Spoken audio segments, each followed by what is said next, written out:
What is going on, you guys? Welcome back to another video and to the channel. So in this video I'm going to show you guys how I replaced the thermostat on my 2014 BMW 335i with the N55 engine. So I was able to come to the conclusion that my thermostat had failed and needed to be replaced because I got a check engine light one day.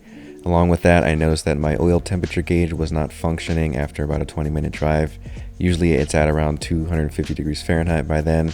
So as soon as I could, I connected to boot mode, which is my tuning program, and checked the code.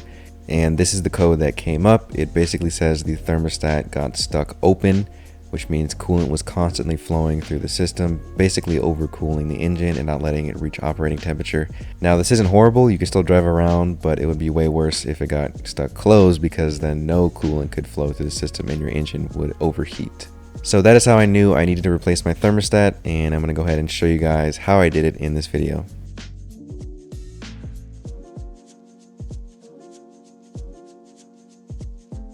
So the thermostat is located in the front of the engine bay, down by the left side of the radiator when you're facing the front of the car, and it is underneath the intake when it goes down to the turbo.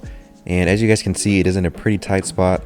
So to make more room, I decided I was going to remove the radiator fan along with the intake. So that is what I do first here.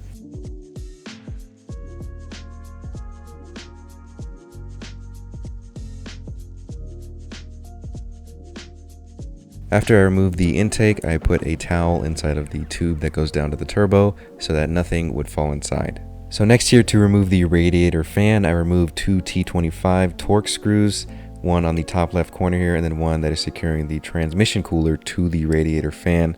So I went ahead and removed those first. Since I was using a T25 Torx screwdriver, I had to remove the engine cover so I can get more room to get behind and completely seat the screwdriver inside of the screw to get it out.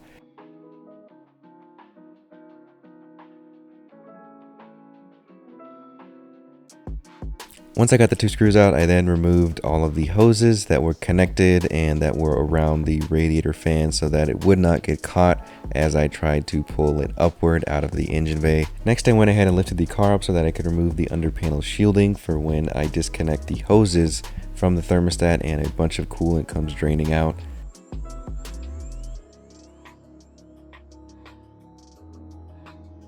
So next, I went back up to the top of the engine bay to figure out how I was going to get this radiator fan out. I have to say, getting the radiator fan out is probably the hardest part of this whole task, but it is definitely worth it because it creates so much room for you to remove the thermostat. So I didn't really get good footage to show you guys exactly what I was doing to get this radiator fan out. So I'm going to try to explain it to you guys. So there are 3 points where the radiator fan is secured to something that will prevent you from removing it once you've already removed the two T25 screws. There is a little clip on the right side of the radiator fan that you could see me kind of messing with a screwdriver so that I could unclip it and unsecure it from the right side. In addition, the transmission cooler box, which is that silver box that's connected or secured to the radiator fan, to get that out, you have to push upward and then back it out so it unclips from the radiator fan. There is like a little piece that sticks out of the transmission cooler box and into the radiator fan. There's like a little groove there that it slides into. So you have to unsecure that by pushing upward and pushing it back out away from the radiator fan towards the middle of the engine. That took a while for me to do. And then lastly, there's an electrical connection that is connected to the radiator fan, which sends the signal to whenever the radiator fan needs to be turned on. You have to disconnect that. Also, once you have successfully done those 3 things, there is one more obstacle when you're trying to pull the radiator fan out of the engine bay. On the right side, where the little clip I mentioned earlier was, there is a piece that sticks out of the radiator fan. And when you're lifting it up, you're going to hit the hose that comes out of the top of the radiator, and it may seem like you're not able to get it out because that little piece that sticks out keeps hitting the bottom side of that little hose. You kind of have to angle the radiator fan at like a diagonal angle so that the right side is higher than the left side. That way you have some room to clear that hose, and then once you get the piece that is sticking outward above the hose, you can then finish the other side and pull that side out, and the radiator fan should finally come out.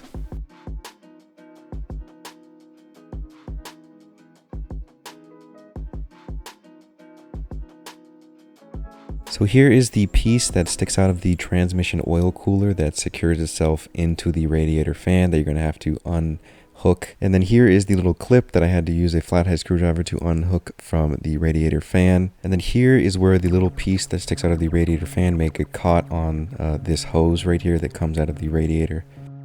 So now with the radiator fan out of the way, you can see there is a lot of room now to work with to get this thermostat out of this spot. So there are going to be 4 hoses that connect into the thermostat that I'm going to have to remove. There's one here that connects directly into the radiator. There's 2 on the side here that are pretty easily accessible. And then there is one in the back of the thermostat that's probably going to be the hardest to remove because there's just really no space back there. It's in a very tight spot. And then lastly, there's just one simple electrical connection that is right on the top of the thermostat that I'm going to have to disconnect. So before I disconnect any of the hoses, I go ahead and place a little drain container here so that it catches as much coolant as possible that will come out of the hoses when I disconnect them.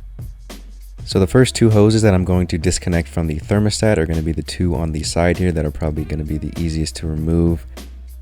Since I assumed that these 2 hose connections would have the most coolant that comes out of them, I went ahead and just created this little like slide here, this little cardboard piece that will direct the coolant into the drain container so that it doesn't go all over the place. With the cardboard piece in place, I went ahead and used a flathead screwdriver to unclip the C-clamp here, and it ended up kind of being too hard to pull off with just my hand, so I went ahead and used the flathead to push it off of the thermostat.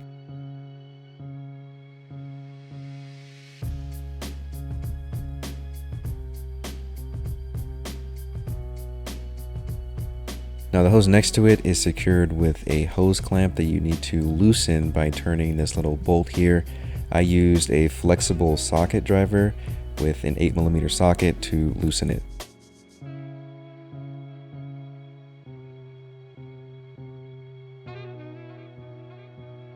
Next, I went ahead and disconnected the hose in the back of the thermostat, which is the hardest one as I mentioned. I couldn't use my flexible socket driver because of the angle of the bolt, so I had to use this 1/4 drive with an 8mm socket to loosen this hose clamp. Once I got the hose clamp loosened, I used this pretty large flathead screwdriver to pry off the hose of the thermostat, which took a little bit because, like I said, it's in a really tight spot.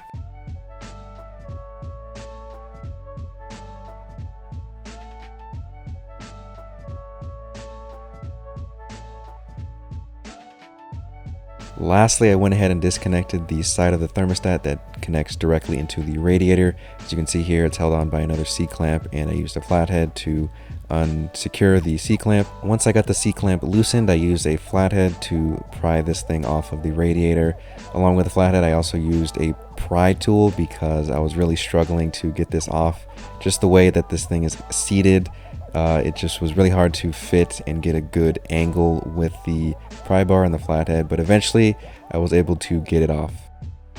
Now that the thermostat was completely disconnected from all of the hose connections, I went ahead and removed the electrical connection by simply just squeezing and pulling upward.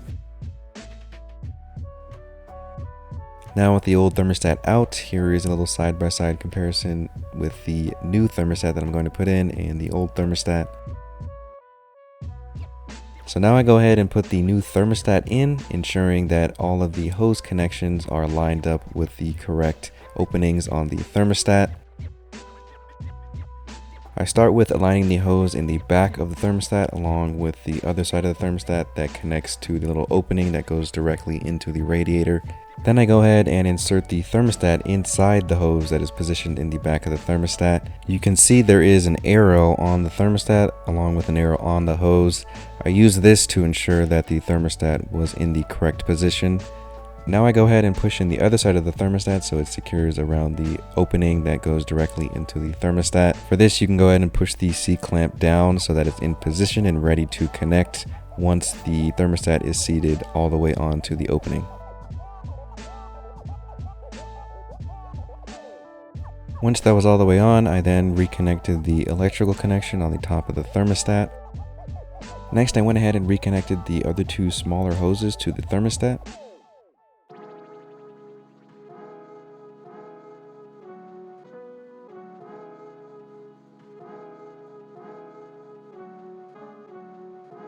Next, I went ahead and tightened the hose clamp around the hose that connects into the back of the thermostat, and then went ahead and tightened the hose clamp that is on the smaller hose on the right side of the thermostat. At this point, the thermostat itself has been completely installed and is secured in place. Since I lost a lot of coolant, I went ahead and prepared some more coolant for me to refill the cooling system. I did this by mixing a 50-50 mixture of 100% BMW coolant along with distilled water.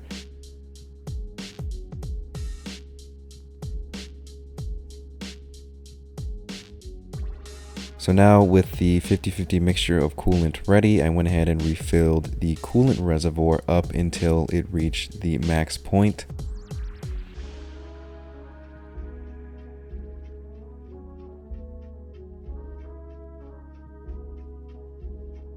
So now with the coolant level at the max point, I went ahead and activated the bleeding procedure to get rid of any trapped air inside of the cooling system. To activate the bleeding procedure, you're going to want to get inside your car and press the start button once without starting the engine, just until it's in accessory mode with all of the lights on and everything.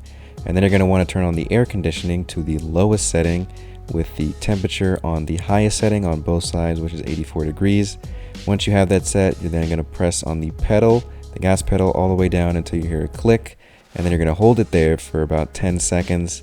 After 10 to 15 seconds, the bleeding procedure will activate. Once the bleeding procedure is active, you should then be able to hear what sounds like coolant flowing through the system, and I'll show you guys what that sounds like.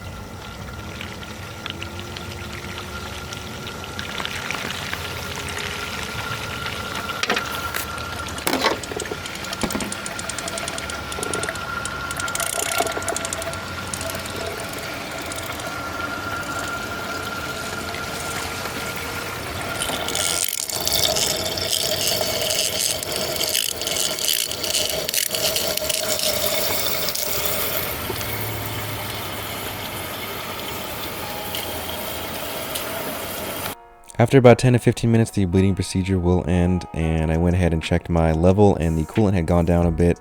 So I went ahead and refilled it with more coolant up to the max level, and I ran the bleeding procedure a second time to ensure I got out as much air as possible. Once the second bleeding procedure was complete, I went ahead and refilled the reservoir up to the max level again, and then reinstalled the reservoir cap. Then I went ahead and reinstalled the radiator fan. Now, reinstalling the radiator fan was about just as hard as getting it out, because you just have to make sure that it doesn't get caught on anything, and you have to do it at a certain angle so that piece that's sticking out of it doesn't hit the little coolant hose that comes out from the top of the radiator on the right side. In addition, you have to make sure that the transmission oil cooler is out of the way, and then you have to make sure that's seated correctly inside of the little groove so that it's secured to the radiator fan itself. In addition, you also have to make sure that you reconnect the electrical connection to the fan so it has power, and you're going to want to do that before you slide the fan too far down, because if you slide it down too far and then try to connect the connection, you're not going to have any room, so you're going to want to make sure you do that before you slide the fan too far down. Once I got the radiator fan down all the way into the correct position, along with the transmission oil cooler secured to it, I then went ahead and reinstalled the two T25 torque screws, one that secures the transmission oil cooler to the radiator fan, and then the other one that secures the top left corner of the radiator fan to the radiator itself. Then I went ahead and reinstalled the two hoses that secure to the top of the radiator fan.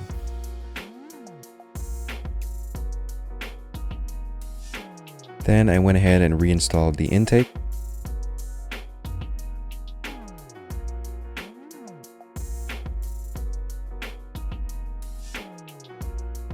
Lastly, I reinstalled the engine cover and then went ahead and reinstalled the under panel shielding on the bottom of the car. So that completes this replacement, and that is how I did it on my BMW F30.